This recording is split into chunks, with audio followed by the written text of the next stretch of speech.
রহমানের গোলাম কারা?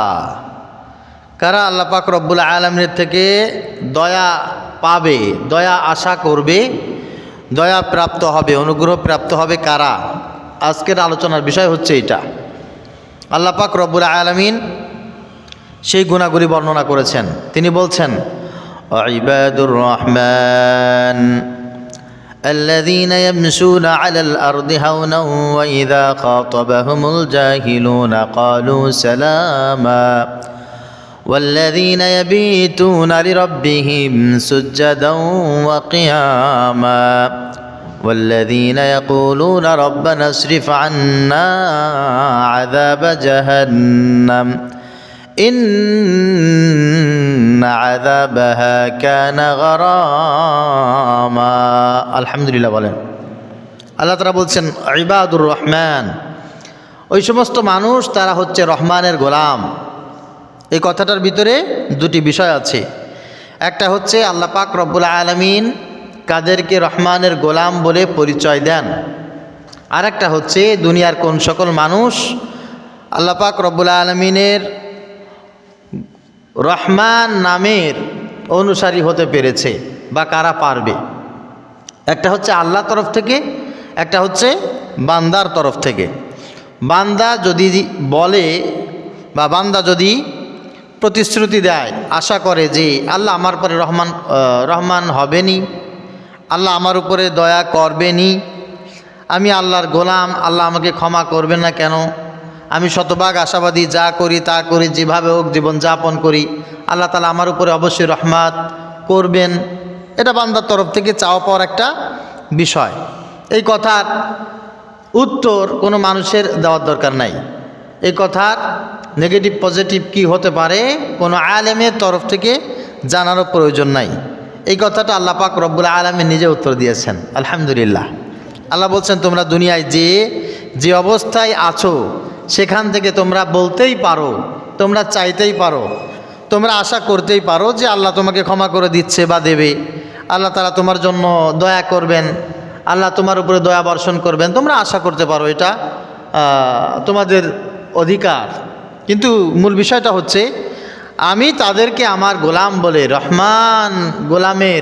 রহমানের গোলাম বলে তাদেরকে স্বীকৃতি দেব যাদের ভিতরে স্পেশাল কিছু কোয়ালিটি থাকতেই হবে। যদি না থাকে তাহলে দাবি করতে পারেন আপনি, দাবি করলে তো আর কোনো সমস্যা নাই, কিন্তু সেই দাবির হক আদায় করা যাবে না, দাবির হক আদায় করা যাবে না। আমি অনেক কিছু দাবি করতে পারি, আমি বাংলাদেশের নাগরিক, আমি এদেশের একজন দেশপ্রেমিক মানুষ, আমি এদেশকে খুব বেশি ভালোবাসি, এদেশ আমার, এ মাটি আমার, আমি এই দেশের জন্য জীবন দিতে পারি, আমি অনেক কিছু বলতে পারি। কিন্তু কার্যক্ষেত্রে আমি যদি দেশের প্রতি অনীহা প্রকাশ করে দেশের শত্রু যারা আছে তাদের সাথে খুব সুসম্পর্ক বজায় রাখি, আমি যদি দেশের সম্পদ চুরি করি, আমি যদি দেশের মানুষের হক নষ্ট করি, তাহলে কথায় এক কাজে আর এক। তো আমি যতই দাবি করি আমি দেশকে খুব ভালোবাসি, কিন্তু আমি যখন চুরি করে ধরা পড়ব, এই দেশের আইন আদালত কি আমাকে ছাড় দেবে? কোনো অবস্থায় দেবে না। আমি যতই দাবি করি যে আমি দেশকে খুব ভালোবাসি, দেশের প্রতি আমি অত্যন্ত শ্রদ্ধাশীল, এদেশের প্রত্যেকটা মানুষের প্রতি আমার একেবারে জাররা জাররা মোহাব্বত উপচে পড়ছে আমার, এ কথা আমি যতই বলি না কেন, আমি যদি ডাকাতি করতে যেয়ে ধরা খাই, আমি যদি দেশের আইন অমান্য করে ধরা খাই, তাহলে কোর্টে কি এটা বললে আমাকে ক্ষমা করে দেবে? দেবে না। বরং কোর্ট বলবে, তুমি যদি আসলে দেশপ্রেমিক হতে তাহলে তুমি দেশের আইন অমান্য করতে না, তুমি জনদরদি যদি হতে তাহলে তুমি আসলে জনগণের হক নষ্ট করতে না, জনগণের সম্পদ চুরি করতে না। আইন তো এটাই খুব সহজেভাবে বলে দেবে। আমার দাবি আর আমার কাজে, আমার কর্মে কোনো মিল যদি না পায় তাহলে আমার শাস্তি নিশ্চিত, ঠিক কি না? এটা যদি আমরা বুঝে থাকি তাহলে এটাও আমরা খুব সহজে বুঝবো যে আমি দাবি করতে পারি যে আমি আল্লাহর গোলাম, আল্লাহ আমাকে দয়া করবে, আল্লাহ আমাকে ক্ষমা করে দেবে, মাফ করে দিবে। কিন্তু এমন কিছু কাজ যদি আমাদের ভিতরে থাকে যে কাজগুলোর কারণে আল্লাহ তাআলা বলবে যে তুমি আমাকে ভালোবাসো, তুমি আমার গোলাম, তুমি আমাকে মানো, সব কিছু যদি তোমার চাহিদা অনুপাতে ঠিক হতো তাহলে তো তুমি এই কাজগুলো করতে না, এই কাজগুলো তুমি করতে না। যেহেতু তুমি এই কাজগুলো করেছো, প্রতীয়মান হয়েছে তোমার মনে যা আছে তো বাহিরে তা নাই, তোমার কর্মে তা নাই। এই জন্য আল্লাহ তাআলা বলছেন যে আমার গোলাম তারা হবে এক নম্বরে আল্লাযীনা ইয়ামশুনা আলাল আরদি হাওনা, জমিনের উপরে যতক্ষণ পর্যন্ত হায়াত আছে, হাঁটা চলা করার মতো শক্তি আছে, কথা বলার মতো শক্তি আছে, ধরার মতো শক্তি আছে, দেখার মতো শক্তি আছে, কথা বলার মতো শক্তি আছে, জমিনের উপরে যতক্ষণ পর্যন্ত চলাচল করবে, আল্লাহ পাক রব্বুল আলামিন বলেন যেভাবে আমি চলতে বলেছি এর বাহিরে সেই ব্যক্তি চলবে না। হাওনা শব্দের তিনটি অর্থ। এক নাম্বার হচ্ছে আল্লাহ পাক রব্বুল আলামিনের অপছন্দ এমন কোনো কাজ করবে না, এমনভাবে চলবে না, এমনভাবে দেখবে না, এমনভাবে শুনবে না, এমনভাবে কথা বলবে না, এমনভাবে কর্ম করবে না, এমনভাবে মানুষের সাথে লেনদেন করবে না, চলাফেরা করবে না, যেটা আল্লাহ পাক রব্বুল আলামিন পছন্দ করেন না। এটা হচ্ছে এক নাম্বার অর্থ। দুই নাম্বার অর্থ হচ্ছে দুনিয়ার কোনো মানুষকে কষ্ট দেবে না। হাওনা জমিনের উপরে সব সময়ের জন্য মানুষকে খুশি রেখে চলবে। আমার মা বাবা, আমার ভাই বোন, আমার আত্মীয় স্বজন, আমার প্রতিবেশী, আল্লাহর গোলাম যারা আছে, আল্লাহর মাখলুক যারা আছে, কাউকে কোনো দিন কোনো অবস্থায় কষ্ট দিয়ে যারা চলবে তারা কোনো দিন রহমানের গোলাম হতে পারবে না। তিন নাম্বারে হচ্ছে যারা ভদ্র, যারা নমনীয়, যারা সব সময়ের জন্য মানুষকে ক্ষমা করে, যারা মানুষের কাছে সব সময়ের জন্য বিনয়ী থাকে, জমিনের উপরে শিষ্টাচার বজায় রেখে যারা চলে, এদেরকে আল্লাহ পাক রব্বুল আলামিন বলেন এরা হচ্ছে আমার রহমানের গোলাম। সুবহানাল্লাহ। এই তিন গুণ যাদের ভিতরে থাকবে না, এক নম্বরে আল্লাহর গোলাম থেকে তারা বাদ পড়ে যাবে। রহমানের আদর্শবান গোলামের খাতা থেকে সে নিজেকে আলাদা করে নেবে, দূরে সরিয়ে চলে যাবে। এই জন্য রহমানের গোলাম হতে গেলে, আল্লাহ পাক রব্বুল আলামিনের দয়া পেতে গেলে সর্বপ্রথম আমাদের চলাফেরা কথাবার্তার ভিতরে তিনটি গুণ থাকতে হবে। এক নাম্বার গুণ হচ্ছে আল্লাহ পাক রব্বুল আলামিনের হুকুম মতো চলা। আল্লাহ তাআলা যেভাবে দেখতে বলেছেন সেইভাবে দেখা, আল্লাহ যেভাবে কথা বলতে বলেছেন সেইভাবে কথা বলা, আল্লাহ তাআলা যেভাবে চলতে বলেছেন সেইভাবে চলা, আল্লাহ তাআলা যেভাবে মানুষের সাথে মিশতে বলেছেন সেইভাবে মেশা। দুই নম্বরে হচ্ছে সব সময়ের জন্য নমনীয় থাকা, কাউকে কষ্ট না দেওয়া। দুনিয়ার কোনো একজন মানুষ তো দূরে থাক, একজন সাধারণ মানুষ তো দূরে থাক, কোনো একটা মাখলুক আমার জন্য কষ্ট পাবে, এটা কোনো রহমানের গোলামের পরিচয় হতে পারে না। নবীজি সাল্লাল্লাহু আলাইহি ওয়াসাল্লাম মসজিদ থেকে নামাজ পড়ে বের হয়েছেন, হঠাৎ করে দেখেন একজন মানুষ অনেকগুলো উট তাদের পিঠের উপরে বোঝা নিয়ে রাস্তা দিয়ে অতিক্রম করে চলে যাচ্ছে। একটা উট ওই পাল থেকে বেরিয়ে এসে নবীজি সাল্লাল্লাহু আলাইহি ওয়াসাল্লামের কাছে আসলেন। এসে উটটা রাসূল সাল্লাল্লাহু আলাইহি ওয়াসাল্লামের পায়ের কাছে মাথা নত করে দিলেন। কি যেন উটের ভাষায় করে বলছেন। নবীজি সাল্লাল্লাহু আলাইহি ওয়াসাল্লাম বড় বিস্মিত হলেন। উটের মালিককে ডাকছেন, ডেকে বলছে দেখো তুমি কি এই উটটাকে লালন পালন করো, এই উটটাকে দেখাশোনার কাজ কি, দায়িত্ব কি তোমার? লোকটি বলছে ইয়া রাসূলুল্লাহ, ইয়া হাবিবাল্লাহ, এই উটের মালিক আমি, এই উটটাকে আমি পরিচালনা করি। নবীজি সাল্লাল্লাহু আলাইহি ওয়াসাল্লাম বললেন এই বিশাল বড় পালের ভিতর থেকে তোমার এই উটটা এসে আমার কাছে তোমার ব্যাপারে অভিযোগ করছে, শিকায়ত করছে। ইয়া রাসূলুল্লাহ, ইয়া হাবিবাল্লাহ, এই মালিকটা আমাকে সকাল থেকে সন্ধ্যা পর্যন্ত পর্যাপ্ত পরিমাণ খাটায়, আমার পিঠের উপরে বড় বড় বোঝা দিয়ে দেয়। ইয়া রাসূলুল্লাহ, দিন নাই রাত নাই, যেখানে ইচ্ছা আমাকে নিয়ে সেখানে চলে যায়।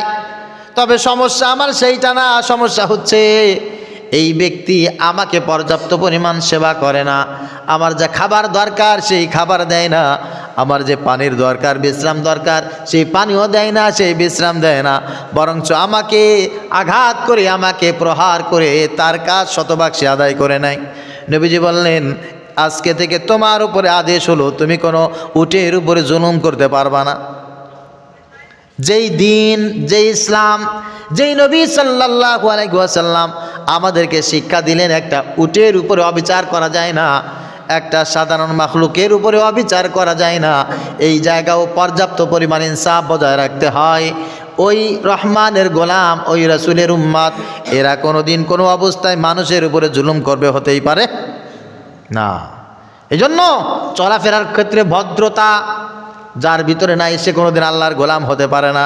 নবীজি সাল্লাল্লাহু আলাইহি ওয়াসাল্লাম বললেন, ইরহামু মান ফিল আরদি ওয়া ইয়ারহামুকুম মান ফিস সামা। জমিনের উপরে যা আছে, যে প্রাণী আছে, এইগুলোর প্রতি তুমি নমনীয় হও, এইগুলোর প্রতি তুমি দয়াশীল হও, যদি চাও আসমানওয়ালা তোমার উপরে দয়া প্রদর্শন করুক। আল্লাহ তোমার উপরে দয়া করবে, আল্লাহ তোমার উপরে রহম করবে, এটা তুমি চাও। তোমার বিপদে আল্লাহ তাআলা তোমাকে উদ্ধার করবে, তোমার শূন্যতায় আল্লাহ তাআলা তোমার ঘাটতি পূরণ করবে, তোমার হৃদয় বিদারক সময় আল্লাহ পাক রব্বুল আলামিন প্রশান্তি নাজিল করবে, তোমার সমস্ত প্রকার দুঃখ কষ্ট দূর করে তোমার জীবনে শান্তি বর্ষিত করবে আল্লাহ। এটা যদি তোমার জীবনের চাওয়া পাওয়া হয়, তাহলে তুমি দুনিয়ার কোনো মাখলুককে কষ্ট দেবে না, দুনিয়ার সব মাখলুকের উপরে তুমি রহম করবে।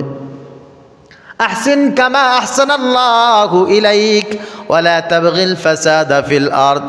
আল্লাহ তাআলা অন্যত্র সূরা কাসাসের ভিতরে বর্ণনা করেন, আল্লাহ তাআলা যেই পরিমাণ রহম তোমার উপরে করেছেন, যেই পরিমাণ ইহসান তোমার উপরে করেছেন, তুমিও আল্লাহ পাক রব্বুল আলামিনের প্রতি ঠিক সেই পরিমাণ ইহসান করো। আল্লাহ তাআলা তোমাকে না চাইতেই কত কিছু দিয়েছেন, ইহসান করেছেন। কত মানুষকে আমরা দেখি চোখে দেখে না, কত মানুষকে আমরা দেখি আরে হাঁটতে পারে না, কত মানুষকে আমরা দেখি কানে শোনে না, কথাও বলতে পারে না, কত মানুষকে আমরা দেখি অপয়া, প্রতিবন্ধী, অটিস্টিক। সেখান থেকে এতটুকু উপলব্ধি যদি আমার ভিতরে থাকে, আমি যে কথা বলতে পারি, আমি যে সুন্দর একজন মানুষ, এটা আল্লাহ পাক রব্বুল আলামিন আমার উপরে কি পরিমাণ ইহসান করেছেন। যেই পরিমাণ ইহসান আল্লাহ পাক রব্বুল আলামিন আমার উপরে করেছেন, আমার উচিত আল্লাহর প্রতি সেই পরিমাণে ইহসান করা। তার মানে হচ্ছে এই হাত যে কাজে ব্যবহার করার জন্য আল্লাহ তাআলা দিয়েছেন, এই চোখ যা দেখতে আল্লাহ তাআলা আদেশ করেছেন, এই কান যা কিছু শ্রবণ করার জন্য রব বলেছেন, কথা যেগুলি বলার জন্য আল্লাহ বলেছেন সেইগুলো বলা, সেইগুলো শোনা, সেইগুলো ধরা, সেই কাজগুলো করা, এটাই হচ্ছে আল্লাহ পাক রব্বুল আলামিনের উপর ইহসান। সুবহানাল্লাহ। ওয়ালা তাবগিল ফাসাদা ফিল আরদ। আল্লাহ তাআলা বলেন জমিনের উপরে ফাসাদ তৈরিকারী হবে না। তোমার চাহনিতে যেন কেউ কষ্ট না পায়, তোমার কানের দ্বারা, হাতের দ্বারা, তোমার শ্রুতি দ্বারা কেউ যেন কষ্ট না পায়, তোমার এই বাগ্মিতার কারণে কেউ যেন কোনো সময় তোমার উপরে বিরক্তিকর ভাব প্রকাশ না করে, এই ব্যাপারে তুমি 100% সচেতন হয়ে যাও। এই জমিনে তোমার কারণে কষ্ট পাবে, এই জন্য তোমাকে আমি পৃথিবীতে প্রেরণ করি নাই। রহমানের গোলাম যারা, আল্লাহ পাক রব্বুল আলামিন বলেন আল্লাযীনা ইয়ামশুনা আলাল আরদ, যারা জমিনে সব সময় চলাফেরা করে, ওঠে বসে লেখাপড়া করে, খাওয়া দাওয়া করে, চাকরি করে, সমাজনীতি, অর্থনীতি, রাজনীতি সব কিছু পরিচালনা করে হাউনা, অথচ এই কাজের দ্বারা, এই পরিচালনার দ্বারা কাউকে কোনোদিন কষ্ট দেয় না, অভদ্র হয় না, দুনিয়ার কোনো মানুষের উপরে জুলুম করে না। এই মানুষগুলো কেবলমাত্র, শুধুমাত্র, একমাত্র আমি আল্লাহ পাক রব্বুল আলামিন যে রহমান, এই রহমানের গোলাম হচ্ছে শুধুমাত্র তারা। 2 নাম্বার, ওয়াইদা খাতাবাহুমুল জাহিলুনা ক্বালু সালামা। এরা কখনো কোনো অবস্থায় কারোর সাথে তর্কে লিপ্ত হয় না। কি করে না? তর্কে লিপ্ত হয় না। কিছু মানুষ তো এমন আছে, তর্ক না করতে পারে, ভাল লাগে না। তর্ক না করতে পারলে তাদের পেটের ভাত হজম হয় না। মানে গ্রাম্য ভাষায় বলে, মানে কি বলে এগুলারে, বাচাল টাইপের যারা আছে, গাল না খেসলে পেটের ভাত হজম হয় না। এই কাজ, এই বদ অভ্যাস যাদের ভিতরে আছে, আল্লাহ পাক রব্বুল আলামিন বলেন এরা আমার গোলামি না, গোলামি না। অপ্রয়োজনীয় কোনো কথা, এগুলো থেকে বেঁচে থাকতে হবে।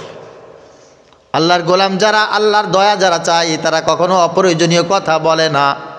ওয়াইদা খাতাবাহুমুল জাহিলুন, তবে হ্যাঁ, বিশেষ করে ইসলাম সম্পর্কে, দিন সম্পর্কে যাদের কোনো ইলম নাই, যাদের কোনো জ্ঞান নাই, এদের সাথে যারা তর্কে লিপ্ত হয়, আর এরা যখন তর্ক করতে চায় জ্ঞানী মানুষের সামনে, রহমানের গোলামের সামনে, যখন দিন নিয়ে, ধর্ম নিয়ে কোনো মানুষ কোনো তর্কে লিপ্ত হয়, তখন তারা বলে খাতাবাহুমুল জাহিলুনা ক্বালু সালামা। তোমার উপরে সালাম, আল্লাহ তোমার উপরে শান্তি বর্ষিত করুক, তুমি শান্তিতে থাকো, নিরাপদে থাকো, তোমার সাথে আমার কোনো সম্পর্ক নাই, আমার কাজ আছে, আমি যাই, আমার কাজ আছে, আসসালামু আলাইকুম, আমার কাজ আছে। মূর্খ লোক যারা, অজ্ঞ লোক যারা, বদ্দিন যারা, এদের সাথে তর্ক করা মানে হচ্ছে নিজের ঈমানকে নিজে জ্বালিয়ে দেওয়া। খুব খেয়াল করে বুঝবেন, অজ্ঞ লোক যারা, এদের সাথে তর্ক লিপ্ত হওয়া মানে নিজের ঈমানকে শেষ করে দেওয়া। আর এদের সাথে যখন তর্ক করে মানুষের দুটো ক্ষতি হয়, একটা হচ্ছে ঈমান বিনষ্ট হয়, দ্বিতীয়টা হচ্ছে আল্লাহ পাক রব্বুল আলামিনের উপর আস্থা নষ্ট হয়ে যাওয়ার সমূহ সম্ভাবনা থাকে, সমূহ সম্ভাবনা। আল্লাহ কেমন, আল্লাহকে কিভাবে মানতে হবে, আল্লাহ তাআলা কিভাবে মানতে বলেছেন, আল্লাহ তাআলা কখন ছিলেন, কিভাবে আদেশ করেছেন, কিয়ামতের ময়দানে আল্লাহ তাআলা কিভাবে মানুষের সামনে হাজির হবেন, কিভাবে বিচার করবেন, কবরে আল্লাহ তাআলা কিভাবে আমাদের সামনে হাজিরা দেবেন, এই বিষয় সম্পর্কে আমাদের সব ইলম কি আছে? কথা বলেন, নাই। এখানে অনেক মানুষ আছি আমরা ইসলামী রাজনীতি করি, এখানে মানুষ অনেক আছি আমরা যারা আমরা কোরআন দিয়ে, সুন্নাহ দিয়ে, ইসলাম দিয়ে সব জায়গাকে সাজাইতে চায়। এখন এর ভিতরে যদি একজনকে দাঁড়িয়ে বলা হয়, ভাই তুমি বলো তো যে কোরআন দিয়ে একজন মেম্বার কিভাবে তার ওয়ার্ড পরিচালনা করবে, কোরআন থেকে বলবা। তুমি তো জনপ্রতিনিধি হতে চাও, তুমি ইসলাম মানো, বলো তো হাদিস দিয়ে কিভাবে একটা ইউনিয়ন পরিষদ পরিচালনা করা যায়, তুমি হাদিস দিয়ে আমাকে বলবা। শরঈ আইন যেগুলি আছে, অর্থনীতি, সমাজনীতি, রাষ্ট্রনীতি, পররাষ্ট্রনীতি, যা কিছু আছে, কোরআন দিয়ে কিভাবে পরিচালনা করতে হবে, পররাষ্ট্রনীতি কিভাবে পরিচালনা করতে হবে, অর্থনীতি কিভাবে পরিচালনা করতে হবে, ব্যাংকে কিভাবে লেনদেন করতে হবে, ব্যাংক, বিমা, এগুলো শেয়ার বাজার, এগুলো কিভাবে ইসলাম দিয়ে, কোরআন দিয়ে, সুন্নাহ দিয়ে পরিচালনা করতে হবে, একটু বলো দেখি। তখন দেখবেন এই লোকের পায়জামা গরম হয়ে গেছে। বেশিরভাগ লোক আমাদের দেশের শতকরা 95 জন আলেম পর্যন্ত বলতে পারবে না। আমি যেটা বলতেছি এটা সত্য কথা না মিথ্যা কথা? অথচ তারা চায় ইসলাম যে সব কিছু চলুক, অথচ তারা চায় ইসলাম সবার উপরে থাকুক। আল ইসলাম ইউলি ওয়ালা ইউলা, নিঃসন্দেহে ইসলাম সবার উপরে, ইসলামের উপরে আর কিছু নেই, এটা সবচাইতে বাস্তব। কিন্তু ইলম না থাকার কারণে, ওই পন্থায় জ্ঞান অর্জন না করার কারণে ওই লোকটা কোরআন দিয়ে, সুন্নাহ দিয়ে সব কিছু পরিচালনা করতে পারবে না, ব্যর্থ। তো এইরকম ব্যর্থ মানুষের সংখ্যা যখন সমাজে আধিক্যতা পেয়ে যায়, তখন ওই সমস্ত মানুষ ইসলাম নিয়ে মতবিরোধ তৈরি করে। আর ওই মতবিরোধ যারা মানে না, তাদের সাথে তর্কে লিপ্ত হয়, তখন আল্লাহ পাক রব্বুল আলামিন বলছেন এরা হচ্ছে জাহিল, এরা হচ্ছে মূর্খ। আমি আল্লাহ তাআলা যে কমপ্লিট জীবন বিধান দিয়েছি এই বিষয়ে তাদের ধারণা নেই, এই বিষয়ে তাদের ইলম নেই। এরা যখন কথা বলবে তখন একটা কথা বলবা, ক্বালু সালামা, ভাই তোমার উপরে আল্লাহর রহমত বর্ষিত হোক, সালাম বর্ষিত হোক। আসলে তুমি যেভাবে বলতেছো আমি তোমার কথার সাথে একমত না, আমি তোমার কথাটা এভাবে মানতে পারলাম না। এদের সাথে তর্কে লিপ্ত হবে না। অনেক মানুষ আমার কাছেই প্রশ্ন করছে, আল্লাহি, আল্লাহর ঘরে বসে বলছি, আমার কাছে পর্যন্ত প্রশ্ন করেছে, হুজুর আচ্ছা একটা কথা বলি আপনাকে। বলেন। আমরা তো ইসলামী রাজনীতি করি না, আমাদের নেতা হচ্ছে অমুক তমুক, একটা XYZ বলে দিল আর কি। আমি আপনার কাছে জানতে চাই যে আপনারা যদি ক্ষমতা আসেন বা ইসলাম যদি ক্ষমতা যায়, তাহলে আপনারা সিনেমা কিভাবে পরিচালনা করবেন? হ্যাঁ, নায়ক নায়িকাদেরকে আপনি কিভাবে চালাবেন বলেন তো? আপনি ব্যাংক কিভাবে চালাবেন? ব্যাংক যে সুদ ছাড়া চলে না, ব্যাংকের ইনকাম সোর্স হচ্ছেই সুদ, ইন্টারেস্ট। তা আপনার ব্যাংক কিভাবে চালাবেন বলেন তো? সিনেমা হল কি সব বন্ধ করে দিবেন? টিভি চ্যানেল, নাটক, এগুলো কি সব বন্ধ হয়ে যাবে? কত বড় বোকার প্রশ্ন। ও চিন্তা করতেছে যে ব্যাংক মনে হয় এই সিস্টেম ছাড়া চলে না, নাটক, সিনেমা হল মনে হয় এই সিস্টেম ছাড়া চলেই না, ও এই জগৎ থেকে বের হতেই পারে নাই। এই সমস্ত লোকের সাথে তর্ক করা মানে হচ্ছে নিজেকে বোকা বলে পরিচয় দেওয়া। এর সহজ উত্তর হচ্ছে আল্লাহ পাক রব্বুল আলামিন আমাদেরকে যখন পৃথিবীতে প্রেরণ করেছিলেন, এই জমিনে যখন আমরা এসেছিলাম, আচ্ছা বলেন দেখি তখন ব্যাংক ছিল? কথা বোঝেন না? ব্যাংক ছিল? রাসূল সাল্লাল্লাহু আলাইহি ওয়াসাল্লামের সময় কি এরকম ব্যাংকের লেনদেন হতো? তখন কি নাটক, সিনেমা, এরকম সব কিছু ছিল? তখন কি বিনোদন ছিল না? কথা বলেন। তখন বিনোদন ছিল, তখন কি মানুষের লেনদেন হতো না? তখন মানুষ টাকা পয়সা জমা রাখতো না? হ্যাঁ, 100% রাখতো। মক্কায় বাইতুল্লাহ থেকে খুব বেশি দূরে নয়, ধরেন যে 7-8-10 কিলোমিটার দূরে যেই পাহাড়ে কোরআনুল কারীম সর্বপ্রথম নাজিল হয়েছে, এই পাহাড়ের নাম কি? জাবালে নূর। জাবালে নূর। ওই জাবালে নূর প্রায় 1500 মিটার উঁচু, মানে হচ্ছে 1.5 কিলোমিটার। 1.5 কিলোমিটার উঁচু জাবালে নূর। ওই জাবালে নূরের চূড়ায় গিয়ে একটা গুহা আছে, ওই গুহাটার নাম হচ্ছে গারে হেরা, হেরার গুহা। ওই জায়গায় রাসূল সাল্লাল্লাহু আলাইহি সাল্লাম 13 বছর পর্যন্ত ধ্যান করেছেন।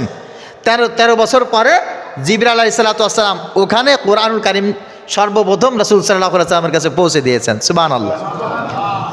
জাবালে নূরের একেবারে পাদদেশে একটা মিউজিয়াম আছে। সৌদি গভর্নমেন্ট নতুন করে একটা মিউজিয়াম তৈরি করেছে।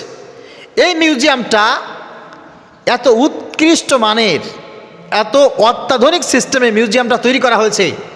আজ থেকে 2000 বছর আগে রাসূল সাল্লাল্লাহু আলাইহি সাল্লাম এসেছিলেন, আজ থেকে 1500 বছর পূর্বে, তারও 500 বছর পূর্বে, আজ থেকে 2000 বছর আগে মক্কার পরিস্থিতি কেমন ছিল, ওইখানের মানুষের জীবনযাত্রার মান কেমন ছিল, তখন মানুষ কিভাবে জীবিকা উপার্জন করেছে, কিভাবে তারা অর্থনৈতিক লেনদেন করেছে, কিভাবে ব্যবসা করেছে, চাকরি করেছে, মানুষকে কিভাবে লেখাপড়া শিখিয়েছে, এবং মানুষ দিনের কাজ কিভাবে পরিচালনা করেছে, কিভাবে মানুষ বিনোদন করত, 2000 বছর আগের সব ইতিহাস একটা সুন্দর ডকুমেন্টারির মাধ্যমে ওই 2000 আগে থেকে শুরু হয়েছে 2020 সাল পর্যন্ত যে সিস্টেম আছে সব সিস্টেম এক ভিডিওর ভিতরে আলহামদুলিল্লাহ সৌদি গভর্নমেন্ট এটাকে ইনক্লুড করেছে। সুবহানাল্লাহ।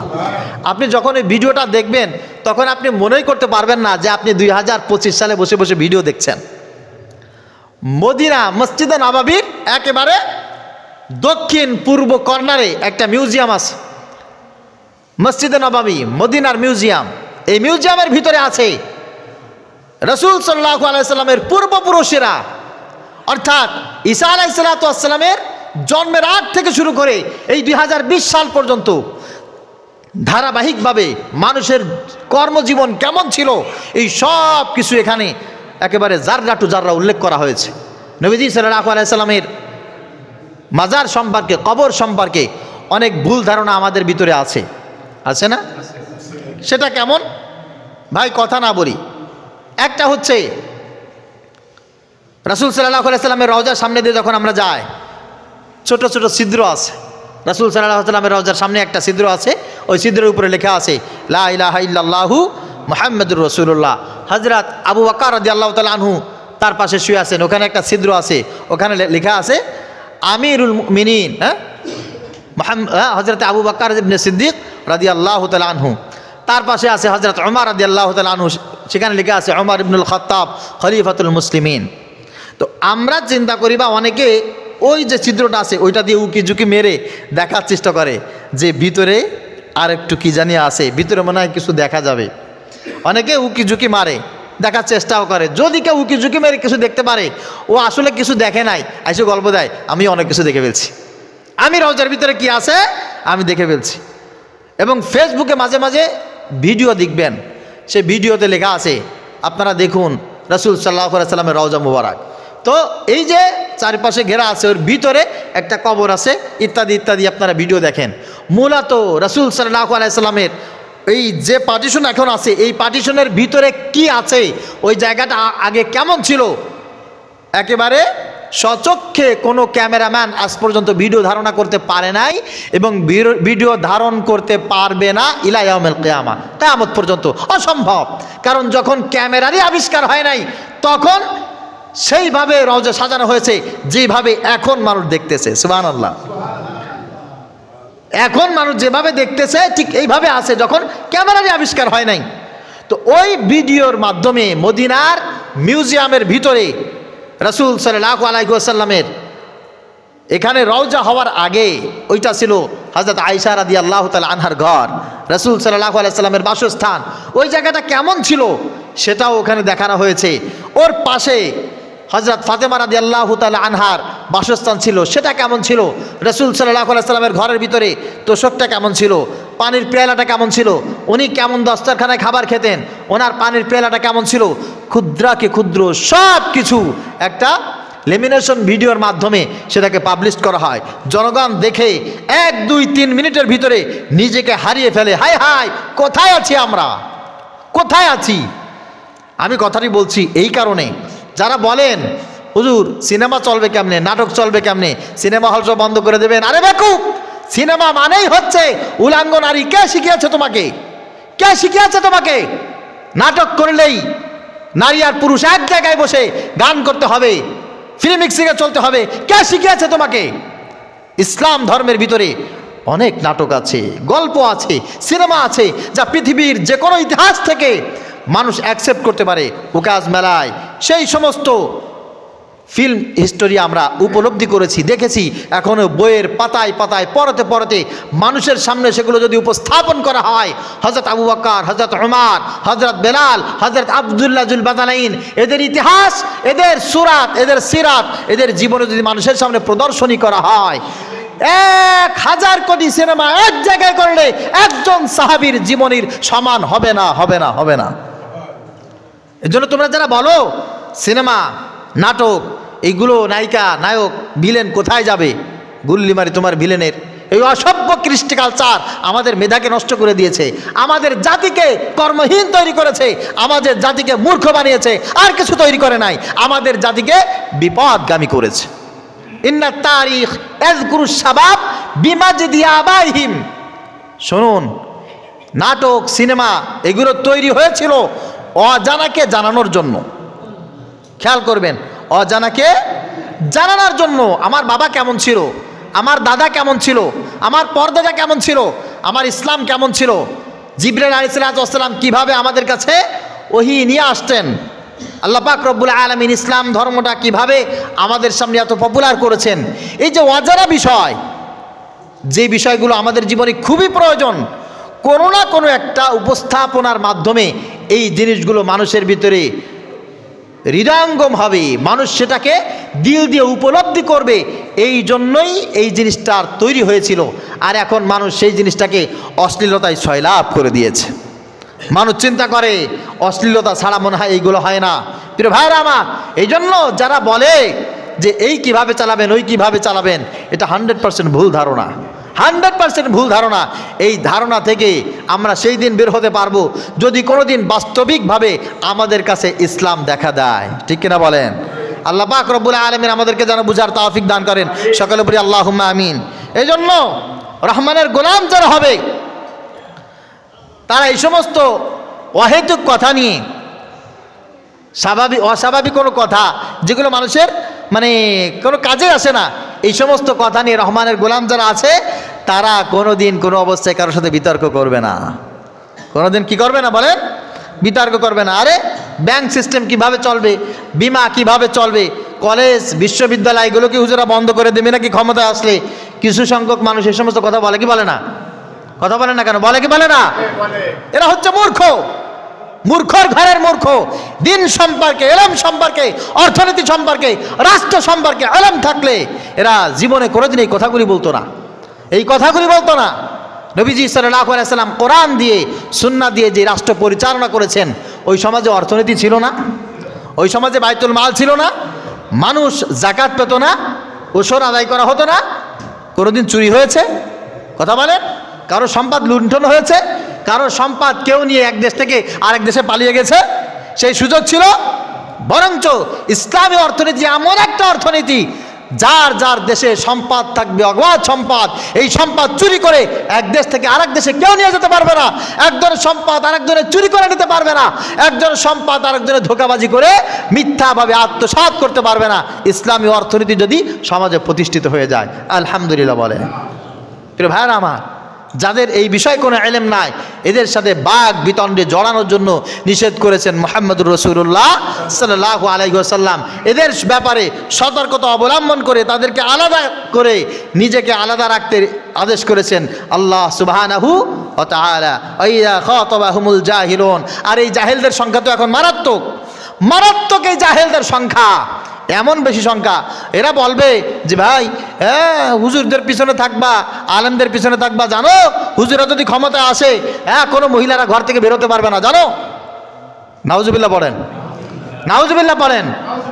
হুজুরা যদি ক্ষমতায় আসে, হুজুরা যদি চেয়ারম্যান হয়, মেম্বার হয়, হুজুরা যদি এমপি হয়, মন্ত্রী হয়, রাষ্ট্রপতি হয়, মহিলারা চাকরি করতে পারবে না, মহিলারা ব্যবসা করতে পারবে না। এইরকম কিছু স্লোগান কিছু মূর্খ লোক দেয় কি দেয় না? এদেরকে যত টাই পরা দেখেন, এদেরকে যত শু পরা দেখেন, এদের চাইতে মূর্খ অসভ্য এই জমিনের উপর একটাও নাই। এই পৃথিবীতে সবচাইতে শ্রেষ্ঠ রাষ্ট্র উপহার দিয়েছেন মুহাম্মদুর রাসূলুল্লাহ সাল্লাল্লাহু আলাইহি ওয়াসাল্লাম। আর সেই রাষ্ট্রের সবচাইতে বড় ব্যবসায়ী ছিলেন হযরতে খাদিজাতুল কুবরা রাদিয়াল্লাহু তাআলা আনহা। সবচাইতে বড় ব্যবসায়ী মা খাদিজাতুল কুবরা রাদিয়াল্লাহু তাআলা আনহা যদি সবচাইতে বড় ব্যবসায়ী হতে পারে আমার রাসূলের যুগে, তাহলে সেই দিন যদি আবার প্রতিষ্ঠিত হয়, সেই দিন নিয়ে যদি কেউ কাজ করতে চায়, মহিলারা ব্যবসা করতে পারবে না, এই কথা কে বলেছে? ইবলিস শয়তানও তো এই কথা বলতে সাহস পায় না, কারণ ও তো ওই সময় দেখছে। ঠিক কিনা বলেন? মহিলারা চাকরি করতে পারবে না, মহিলারা সরকারি গভর্নমেন্ট চাকরি করতে পারবে না, কিছু কথা আছে না? শোনেন, হযরত আবু বকর, হযরত উমর রাদিয়াল্লাহু তাআলা আনহুর সময় রাষ্ট্রের সবচাইতে বড় ফতোয়া বিভাগের দায়িত্বে ছিলেন হযরত আয়েশা সিদ্দিকা রাদিয়াল্লাহু তাআলা আনহা। রাষ্ট্রীয়ভাবে ফতোয়া দিতেন হযরত আয়েশা সিদ্দিকা রাদিয়াল্লাহু তাআলা আনহা। এর কারণে রাষ্ট্রীয়ভাবে তাকে সম্মাননা দেওয়া হতো, রাষ্ট্রীয়ভাবে তিনি সম্মানের অধিকারী ছিলেন। আমাদের ভিতরে যদি এমন মা বোন জন্ম নেয় যারা সরকারি চাকরি করার উপযুক্ত, যারা সরকারি কোষাগার থেকে জনগণকে সেবা দেওয়ার মতো উপযুক্ত, আমরা তাদেরকে বসিয়ে রাখবো, আমরা তাদেরকে ঘরের ভিতরে বন্দি করে সরকারি বেসরকারি বা দেশের কোনো কাজে ব্যবহার করব না, এই কথা ইবলিস শয়তানও বলে না। বলে ওই সমস্ত লোক যারা মূর্খের ঘরে মূর্খ, আল্লাহর ভাষায় যারা জালেম, আল্লাহর ভাষায় যারা জাহেল, এরা যদি সমাজে কোনো কথা বলে, কোনো কথা নাই এদের ব্যাপারে, কোনো কথা নাই। ইসলাম ছাড়া স্বামীর আদর্শ, বাপের আদর্শ, অমুকের আদর্শ, তমুকের আদর্শ, এই আদর্শকে যারা মাইল ফলক করে রাষ্ট্র পরিচালনা করার জন্য বড় বড় স্লোগান দেবে, ইসলামকে কটাক্ষ করে, আলেমদেরকে কটাক্ষ করে যারা কথা বলবে, সামনে আসবে একেবারে সুদা করে দিবেন, খবরদার ইসলামের ব্যাপারে কাউকে যারা পরিমাণ মন্তব্য করার সুযোগ দিবেন না। আর ইসলাম ইউলি ওয়ালা ইউলা, আমার ইসলামের চাইতে উঁচু কিছু নাই। ইসলাম সবার থেকে উঁচু, এটার ব্যাপারে এক যাররা পরিমাণ কোনো মন্তব্য করার কোনো সুযোগ নাই। এরপরেও যদি আপনার ইলম না থাকে, হুজুর আমি তো সব বিষয় বুঝি না, লেখাপড়া করতে পারি নাই, আমার তো সেরকম কোনো ইলম নাই, আকল নাই, কি করব? আল্লাহ পাক রব্বুল আলামিন বলছেন, তুমি না আমার গোলাম, খাতাবাহুমুল জাহিলুনা ক্বালু সালামা, তাদের ব্যাপারে বলো ভাই ভাই তুমি যেটা বুঝেছো তোমার বুঝটা তোমার কাছে থাক, তুমি ইসলামের ব্যাপারে আমাকে বুঝাইতে আইসো না, আমাকে বুঝাইতে আসো না। মনে থাকবে ইনশাআল্লাহ। 3 নম্বরে ওয়াইবাদুর রহমানিল্লাযীনা ইয়ামশুনা আলাল আরদি হাওনা ওয়া ইযা খাতাবাহুমুল জাহিলুনা ক্বালু সালামা আল্লাযীনা ইয়াবিতুনা লিরাব্বিহিম সুজদান ওয়া কিয়ামা। রব্বুল আলামিন বলেন আমার গোলাম তারা হবে 3 নম্বরে যারা উঠতে বসতে চলতে ফিরতে সব সময় অবসর কাটাবে আমার গোলামের মাধ্যমে। একটু অবসর পেয়েছি তাই সিনেমা দেখতে আসলাম, অবসর পেয়েছি তাই চায়ের দোকানে আড্ডা দিতে আসলাম, অবসর পেয়েছি তাই দোকানে বসে একটু রেসলিং খেলা দেখলাম। আছে না কিছু মানুষ? বুড়ারা আরও এই রোগে বেশি আক্রান্ত। চায়ের দোকানে বেশিরভাগ সময় দেখা যায় বুড়া, দাড়ি পাকা লোক, চোখে দেখে না, টেলিভিশনের আর একটু সামনে যায় এরকম করে উঁচি মারে দেখে, এইরকম করে। কী রে এই জায়গা কেন, কী করবো, সময় কাটে না, অবসর সময়, এটি বসে বসে এই দেখতেছি আর কি। আল্লাহ পাক রব্বুল আলামিন বলেন আমার গোলাম যারা হবে, রহমানের গোলাম যারা হবে, তাদের একটা মাদ্রাসায় সুন্দর একটা আদব হচ্ছে, স্পেশাল সময়, ফারেক সময়, আলাদা পার্ট টাইম যখন পাবে, আল্লাযীনা ইয়াকুলুনা রাব্বানা ইসরিফ আন্না আযাবা জাহান্নাম ইন্না আযাবাহা কানা গরামা, আমার আযাবের ভয় তাদের মাথার ভিতরে ঘিরে বসবে, তারা আমার কাছে রোনাজারি করবে আর সব সময় কান্নাকারি করবে, জাহান্নাম থেকে মুক্তি চাইবে, আর রাত জেগে জেগে তারা অন্য কোনো জায়গায় আড্ডা দিবে না। আল্লাযীনা ইউবাইয়িতুনা লিরাব্বিহিম, তারা সব সময়ের জন্য তাদের রবের কাছে ফিরে যাবে। কিয়ামা, সুজদা, দাঁড়িয়ে দাঁড়িয়ে সিজদায় পড়ে পড়ে সব সময় নামাজ পড়বে, জিকির করবে, তেলাওয়াত করবে। আল্লাহ পাক রব্বুল আলামিনের মুরাকাবা করবে, এই বিষয়ে তারা সময় দিবে, এই বিষয়ে তারা রাত গুজরান করবে, অবসর সময় তারা এই পথে ব্যয় করবে, এরাই হবে আমি রহমানের গোলাম। কথাকার কথা বলেন, আল্লাহর কথা। এই জন্য সময় পাইলে অমনি যারা খারাপ কাজের ভিতরে নিমজ্জিত হয়ে যায়, এই মানুষগুলো ভালো মানুষ না, এই মানুষগুলো ভালো মানুষ না। নবীজি সাল্লাল্লাহু আলাইহি ওয়াসাল্লাম এই কারণে আমাদেরকে অ্যাডভাইস করেছেন, খবরদার একাকী কখনো কোনো অবস্থায় আল্লাহর গোলামি ছাড়া রাত্রি যাপন করবে না, নির্জনে একা একা বসবাস করবে না, সব সময় মানুষের সঙ্গে থাকার চেষ্টা করো। হয় মাকে সময় দাও, বাবাকে সময় দাও, ভাইকে সময় দাও, বোনকে সময় দাও, আত্মীয় স্বজন যারা আছে তাদেরকে সময় দাও, উস্তাদের কাছে সময় দাও। একাকী নির্জনে যদি থাকো, শয়তান তোমাকে যে কোনো সময় গুমরা করতে পারে। এই জন্য সময় আমাদেরকে শিখায় আল্লাহ পাক রব্বুল আলামিনের সান্নিধ্য আমরা কিভাবে পাবো। সময় আমাদের কাউকে শিখায় শয়তানের সাক্ষাৎ আমরা কিভাবে পেতে পারি। মানুষ ভালো কাজ সবচাইতে বেশি নির্জনে করে, মানুষ খারাপ কাজ সবচাইতে বেশি নির্জনে, কথা বলেন, সবচাইতে ভালো কাজটাও মানুষ নির্জনে করে, সবচাইতে খারাপ কাজটাও মানুষ নির্জনে করে। এই জন্য যার নির্জনটা ভালো, নির্জনের সময়টা যে আল্লাহর সাথে কাটায়, এই মানুষটাকে আল্লাহ পাক রব্বুল আলামিন বলছেন, হে আমার গোলাম। সুবহানাল্লাহ, হে আমার গোলাম। কুল ইয়া ইবাদি, আল্লাহ পাক রব্বুল আলামিন দুনিয়াও তাদেরকে আমার গোলাম বলে ডাক দেন, কিয়ামতের ময়দানেও আল্লাহ পাক রব্বুল আলামিন তাদেরকে ডাক দিবেন আমার গোলাম, আমার গোলাম। কারণ তুমি নির্জনে যখন ছিলে তখন তুমি আমাকে স্মরণ করেছো, এই জন্য বিশেষ করে যুবক ভাইয়েরা যারা আছো, আমি তোমাদেরকে অ্যাডভাইস করছি, খবরদার নির্জন নিরালায় আল্লাহ পাক রব্বুল আলামিন তার জিকির যেন তোমার মাথা থেকে, দিল থেকে কোনো অবস্থায় সরিয়ে নিয়ে না যায়। সব সময়ের জন্য লা তানসা যিকরাল্লাহ, সব সময় আল্লাহর জিকির, আল্লাহর স্মরণ তোমার দিলকে যেন জমিয়ে রাখে। সাবধান, যার নির্জনটা ভালো, যার অবসর সময় ভালো, যার অবসর সময়টা আল্লাহ পাক রব্বুল আলামিনের সাথে কাটে, যার অবসর সময়টা আল্লাহর জিকিরে কাটে, যার অবসর সময়টা আল্লাহ পাক রব্বুল আলামিন তালাশে কাটে, ওই মানুষটাকে আল্লাহ পাক রব্বুল আলামিন কিয়ামতের ময়দানে স্পেশালভাবে ডেকে বলবে, দেখো আসকালু মা ইউদাউ ফিল মিজানে হুসনুল খুলক। কিয়ামতের ময়দানে আমি আল্লাহ তাআলা তোমার আমলনামা সবচাইতে বেশি ভারী করে দিলাম। সবচাইতে আমলনামা ভারী হবে তার যার নির্জনটা সুন্দর, বাড়ি কেউ নাই, মা নাই, বাবা নাই, স্ত্রী নাই, সন্তান নাই, এমন সময়টায় যদি তোমার জিকিরে কাটে, তেলাওয়াতে কাটে, তোমার আমলনামা আল্লাহ তাআলা কিয়ামতের ময়দানে ভারী করে দিবেন। আর তুমি সারাদিন মানুষের সামনে খুব ভালো, মানুষের সামনে দাঁড়িয়ে রাইখা পাগড়ি মাথায় দিয়া আসসালামু আলাইকুম কিছু আছে না, এরা হচ্ছে আজগুবি আলাইহিস সালাম, মানুষের সামনে খুব ভালো, অথচ নির্জন যখন থাকে এদের কর্মকাণ্ড দেখে শয়তানও কানে আঙ্গুল দিয়া চোখ বন্ধ করে দাঁড়ায় থাকে, দূরে যায়। হায় এত বড় মাস্টার, এত বড় হুজুর, এত বড় খতিব, এত বড় মুহতামিম, এত বড় চিল্লাওয়ালা, এত বড় চরমনার পীরের মুরিদ, এত বড় পীরের একেবারে সাগরেদ, হায় করে কি ইবলিস শয়তানও দেখিয়া কানে আঙ্গুল দিয়া চুপ করে থাকে। আছে না কিছু? বিশাল বড় লিডার, মেম্বার, চেয়ারম্যান, নেতা, জনগণের সামনে যখন আসে একেবারে সেন্টেন আতর লাগায় আসসালামু আলাইকুম, যখন একাকি চলে যায় তখন বোতল ছাড়া রাত কাটে না। আছে না নাই? আসতে কোন কে আছে না? এই সমস্ত মানুষের আমলনামা কিয়ামতের ময়দানে হালকা হয়ে যাবে। আর যাদের প্রকাশ্য আর গোপন সমান হয়ে গেছে, ওয়াসিরু কাওলাকুম আবিজহারু বিহি ইন্নাহু আলিমুম বিযাতিস সুদূর।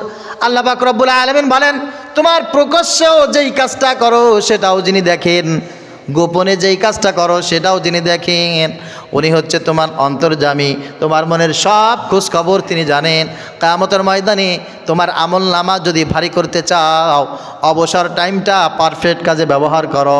জীবনে তোমার আমলনামা যদি কার্যকর করতে চাও, অবসর টাইমটা তুমি 100% পারফেক্ট করে ফেলো। এই জন্য আল্লাহ পাক রব্বুল আলামিনের স্পেশাল গোলাম হবে তারা। কিয়ামতের ময়দানে আল্লাহ পাক রব্বুল আলামিন তাদেরকে ডেকে ডেকে মাফ করে দেবেন, যারা হবে রহমানের আন্তরিক গোলাম, অবসর সময় যারা আল্লাহর জিকিরে অতিবাহিত করে অবসর সময়। এই জন্য মাদ্রাসায় আসবেন, রাত 3টা বাজে, 3:30 বাজে, 4টা বাজে আইসা দেখবেন। এই সময় তো কাউকে দেখানোর জন্য না, বাচ্চারা কোরআন তেলাওয়াত করে, বাচ্চারা জিকির করে, বাচ্চারা তাহাজ্জুদ নামাজ আদায় করে। মসজিদের ইমাম কি করে দেখবেন, খতিব কি করে দেখবেন, তারা তাহাজ্জুদ নামাজ আদায় করে, চোখের পানি ফেলে, আল্লাহর কাছে রোনাজারি করে। আর এমনি সেলিব্রেশন যারা করে, যারা সেলিব্রিটি বলে আপনাদের বাসায়, এরা কি করে, এদের কর্মটা কি অবস্থায় যায় একটু অবজারভেশন করবেন। এই জন্য যে গুণের কথা বলেছি, আপনি দাবি করলেই হবে না, মায়ের কিন্তু একটাও নিচেই পড়বে না। প্রথমে যে উপমাটা দিয়েছিলাম, যে আমি যদি এখানে বলি আমি এই দেশের প্রতি খুব শ্রদ্ধাশীল, আমি এই দেশের প্রতি খুব আনুগত্যশীল, আমি দেশপ্রেমিক, আমি দেশের মাটিকে, দেশের মানুষকে খুব ভালোবাসি, এটা আমি খুব মনে মনে স্লোগান, মানে মানুষের সামনে স্লোগান দিলাম, অথচ আমি চুরি করে ধরা খাইলাম, জনগণের সম্পদ চুরি করে আমি ধরা খাইলাম, হ্যাঁ, জনগণের সম্পদ চুরি করে দেশ থেকে বিদেশ পাচার করে দিলাম। তাহলে আদালতে উঠে যখন আমি কান্না করে করে বলবো যে এই দেশের জন্য আমার বাবা জীবন দিয়েছে, আমার দাদা জীবন দিয়েছে, আমি এই দেশকে খুব ভালোবাসি, তখন আদালত কি বলবে? দেশের মাটিকে ভালোবাসো, দেশকে ভালোবাসো, দেশের মানুষকে ভালোবাসো, এত সুন্দর সুন্দর কথা বলতেছো, তাহলে চুরি করলা কেন? মানুষের হক নষ্ট করলে কেন? মানুষের গায়ে গুলি চালাইলে কেন? তোমার এই কথা সব ভুয়া, তোমার আবদার, তোমার দাবি সব ভুয়া, যাও জেলখানায় যাও। ঠিক কিনা বলেন? সবার জন্য একই সিস্টেম হবে। ঠিক তদ্রূপ আপনি যদি বলেন আমি ইসলামকে খুব ভালোবাসি, আমি আল্লাহকে খুব মহব্বত করি, আমি আল্লাহর হুকুম খুব মানি, আমি রাসূল সাল্লাল্লাহু আলাইহি ওয়াসাল্লামের আদরের উম্মত, আমি ইসলামকে ভালোবাসি, আমি একজন মুমিন, আপনি খুব বলেছেন, মাশাআল্লাহ বলেছেন, কিন্তু আপনার ভিতরে এই গুণ পাওয়া গেল না। ইয়ামশুনা আলাল আরদি হাওনা, যখন আপনি জমিনের উপরে চলাফেরা করেন তখন আপনি আল্লাহর হুকুম মানেন না, আপনি আপনার মতো চলেন, আপনি মানুষকে কষ্ট দেন, আপনি অভদ্র, আপনি ভদ্র না। ওয়াইযা খাতাবাহুমুল জাহিলুনা ক্বালু সালামা, যখন অসভ্য মূর্খ যারা আছে এদের কথায় আপনি তাল দেন, এদের কথায় যখন আপনি অনুপ্রাণিত হয়ে সমাজের ভিতরে বিশৃঙ্খলা করেন, তখন আপনার ওই দাবি আর দাবি থাকবে না, ওই দাবির এগেইনস্টে আপনি অপরাধী হিসাবে সাব্যস্ত হবেন। আপনি যখন অবসরে থাকবেন, একাকী থাকবেন, ফারেক থাকবেন, সে অবস্থায় আপনি যখন গুনাহের কাজের সাথে লিপ্ত হয়ে যাবেন, আল্লাহ তাআলা বলবে, কিরে তুই না আমাকে ভালোবাসতি, তুই না আমার রাসূলের উম্মাত হিসেবে নিজেকে দাবি করতি, তাহলে তোর অবসর সময় এরকম কেন? অবসর সময়টা তোমার এই গুনাহের কাজে কেন নিমজ্জিত হয়েছে? তা আপনি দাবি করলে হবে না, সেই দিন কিয়ামতের ময়দানে শাস্তি পাওয়া লাগবে, শাস্তি পাওয়া লাগবে। এজন্য আমরা যারা নিজেদেরকে রহমানের গোলাম বলে দাবি করি, এই গুণগুলো আমাদের অর্জন করা দরকার, একান্তভাবে দরকার। ঠিক কিনা বলেন? আল্লাহর কাছে দোয়া করছি, হে রব তুমি আমাদের সবাইকে এই গুণ বিশিষ্ট মানুষ হওয়ার তৌফিক দান করো। সকলে বলি আমিন।